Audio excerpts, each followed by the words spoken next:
Shalom. Good morning to all.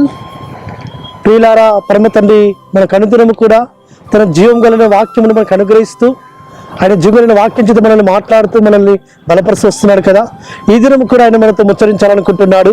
ఆయన లేఖనంలో మనం చూసుకుంటే అనుదిన కృపలో భాగంగా గళితీ రాసిన పత్రిక 3వ అధ్యాయము 24వ వచనంలో ధర్మశాస్త్రము మనకు బాలశిక్షకుడాయను.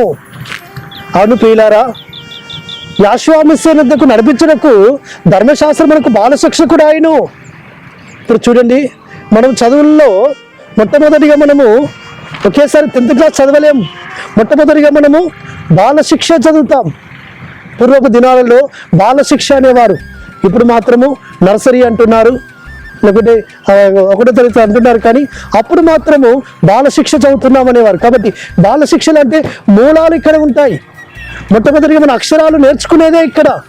కాబట్టి ఈ అక్షరాలు నేర్చేదే బాలశిక్ష, నేర్పేదే బాలశిక్ష. కాబట్టి ఈ బాలశిక్ష దగ్గరలో మనము ఈ యొక్క బాలశిక్ష నేర్చుకోకుంటే 1వ తరగతి, 2వ తరగతి, 3వ తరగతి, 4వ తరగతి వెళ్ళలేం సుమా. కాబట్టి యాషువ మిస్సీయ వద్దకి మనకు నడిపించడానికి మనకు దారి చూపింది ఈ ధర్మశాస్త్రమే.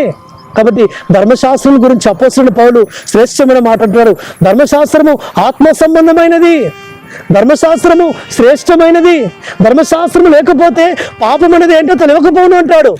కాబట్టి ధర్మశాస్త్రము నాకు మేలాయనను, ధర్మశాస్త్రం నాకు మేలాయను అంటాడు.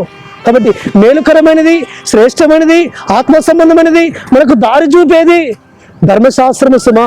కాబట్టి ధర్మశాస్త్రంలోని అనేకమైన విషయాలను యాషువ మిస్సీయ ఎత్తి చూపి ఆయన మాట్లాడుతూ వచ్చాడు. ధర్మశాస్త్రాన్ని బలపరుస్తూ వచ్చాడు.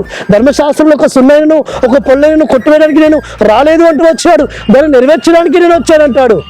కాబట్టి ధర్మశాస్త్రంలోని విషయాలన్నీ కూడా ఆది అపోస్తలులు ప్రకటిస్తూ వచ్చారు.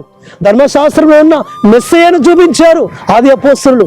కాబట్టి ఆయన గురించి ధర్మశాస్త్రంలో ఈ విధంగా రాయబడింది, ఈ విధంగా రాయబడిందని ధర్మశాస్త్రం ఎత్తిపట్టే మాట్లాడుతూ వచ్చారు.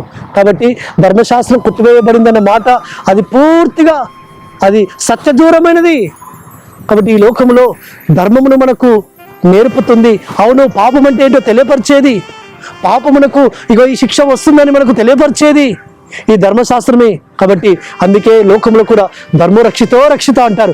ధర్మాన్ని నువ్వు రక్షిస్తే ఆ ధర్మం నేను రక్షిస్తుంది. కాబట్టి ధర్మశాస్త్రం అనుసరించి నడుచుకునే వారు ధన్యులు. 119వ కీర్తన 1వ వచనంలో రాయబడిన మాట. కాబట్టి మనం ధర్మశాస్త్రాన్ని అనుసరించి ఆత్మ సంబంధమైన పోరాడదాం, ఆత్మ సంబంధంగా మనం జీవిస్తాం. అటు విధమైన కృప పరమతని మనకి సమృద్ధిగా అనుగ్రహించుగాక. ప్రార్థన చేసుకుందాం. పరలోకందున మా తండ్రి, సర్వోన్నత జీవాధిపతి యాషువ మిస్సీయానికి స్తోత్రములు. ధర్మశాస్త్రము అవును తండ్రి, మనం యాషువ మిస్సీయతో నడిపించడానికి బాలశిక్షకుడు ఆయన. అవును తండ్రి, మాకు నేర్పిస్తుంది నాయన, మార్గం చూపిస్తుంది నాయన. అటు ధర్మశాస్త్రం మేము నిలిచియండి, అనుసరించి నడుచుకున్నటకు సహాయం చేయమని ప్రార్థిస్తూ యాషువ మిస్సీయ నామమున స్తుతించి ప్రార్థించి వేడుకుంటున్నాము తండ్రి. ఆమేన్.